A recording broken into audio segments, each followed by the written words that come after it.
Hi, my name is Miri Okoto, and this is the Off Plan Show. Now, this segment is called Ask the People. As you know, Dubai has been receiving heavy rains lately.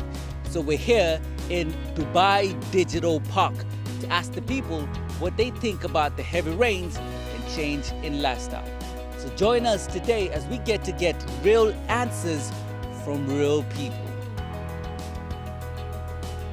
Hi and welcome back to the Off Plan Show. This is Miri and I'm joined by, can we have your name, sir? My name is Wasim. Wasim. Where are you from, Wasim? I'm from Lebanon originally. Oh, you're from Lebanon. Great. I'd like to ask you this, Wasim.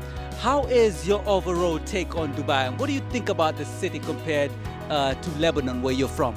Well, there's a big difference. I mean, here lifestyle is much higher. The safety is a very important aspect. Right. The cleanness of the city and what do you call it? The friendliness. Friendliness. Yes. Yeah, great. What's your name? What's your name?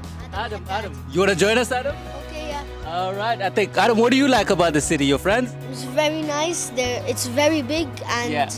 the weather it changes so quickly. So Yes. I wanted to ask you this, Wasim. What do you think about the changes in weather? How long have you been here, by the way? I've been here for 12 years now. We're seeing that the weather is changing rapidly, Yeah. more often than before. Yeah. I mean, the rain that happened a couple of days ago, I don't think I ever saw it in the past Me 12 too. years. Yeah. Yeah. So I think that's a sign that there's a global warming or there's a shift in things. So we don't know. Yeah. We could never know. But do you like the new changes that you're seeing right now in Dubai? Because before they were saying it's hot, and now the weather has changed. I mean, who doesn't like rain, right? Yeah. No, it's a nice feature, of course. All right, so that's good. Thank you so much for your time, Wasim. This has been the Offline Show, and I appreciate you so much. you very much. Thank Thanks you. for-